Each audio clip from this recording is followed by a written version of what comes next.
Greetings, my name is Nokulunga Precious Mosesha, student number 2210666578. The school that I did my teaching practice at is Zibatele High School. The school is located in Claremont. It falls under the Pinetown District Municipality. The school has an overall of 1,150 learners with a range of 50 to 79 learners in each classroom. The school is under-resourced. It has shortage of classrooms, it has shortage of textbooks, it has no library, nor a ground for students to play. The school faces a challenge of overcrowding, and that alone it hinders the effective delivery of content in the classroom, as not all learners are going to get sufficient attention from the educator. Since the school is located in a township known of crime, bullying and consuming of toxic substance is something that is normal, and I, as a student teacher, had to accommodate to that. The topic of the day is how I will teach SS history in a classroom and making sure that I accommodate all learners and making sure that they are making progress. I believe that for a teacher to effectively teach a subject, they first have to know their subject aims, and the different kind of learners that they might find in a classroom. According to KEBS, history is the study of change and development over time, and it allows people to evaluate and understand how past human activities have an impact on the present and how they can affect the future. Since South Africa is a diverse country, you'd find variety of learners in the classroom. All these learners, they come from different backgrounds and their cognitive levels are different. In a single classroom, you have a combination of auditory learners, visual learners, kinesthetic learners, and writing or reading learners. Therefore, as a teacher, you have, or I have to have methods and strategies that are interesting and that will accommodate all the diverse learners in my classroom. I taught grade 9 history. I'm covering the topic of the turning point in modern South African history after 1948, focusing on the concept of racism and apartheid. There are two methods that I used to teach history interestingly, which are collaborative learning and learner-centered approach. Collaborative learning, according to Lau 2012, it is the learning where two or more people are working together and studying something. I chose this method because it allows learners to work together. It allows learners to discuss historical concepts. Through those discussions, learners, they are given a chance to express their ideas, and I believe that when people of the same age work together, they understand the concepts better. Secondly, I use the learner-centered approach. According to Michael 2013, learner-centered approach, it is the approach that allows learners to control their learning. The teacher here acts as a facilitator. The teacher does not spoon-feed the learners, but the teacher works on the ideas that comes from the learners. Then the teacher takes what the learners tell them and they make meaning to it.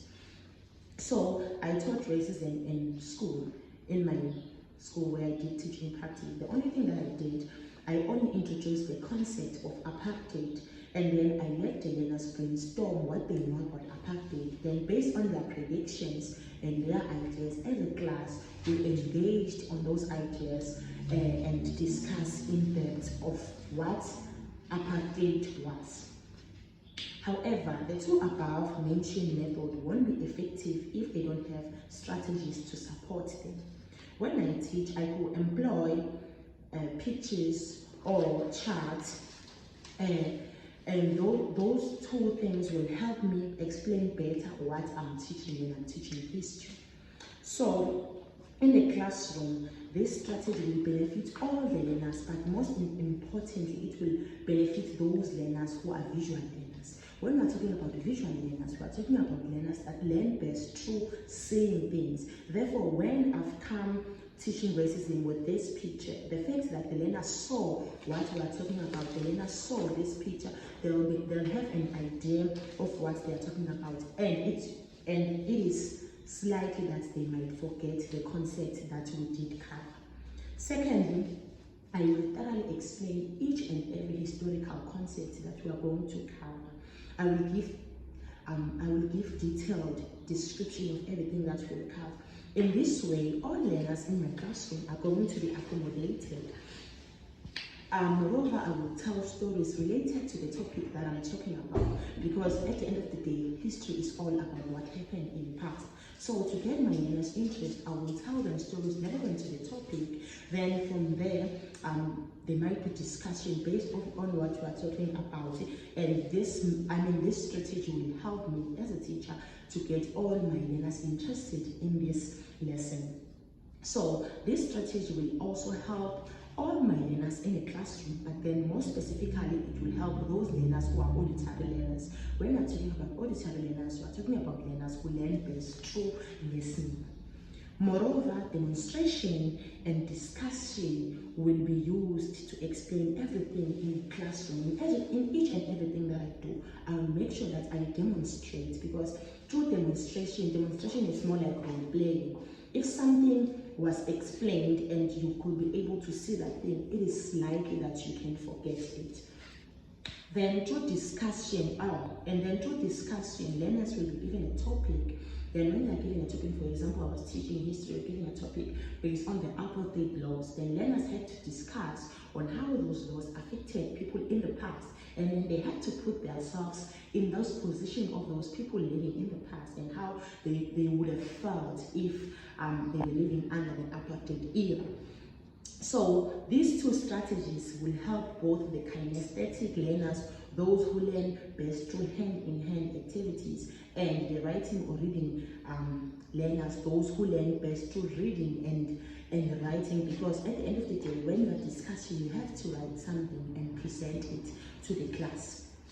Then I will also code switch.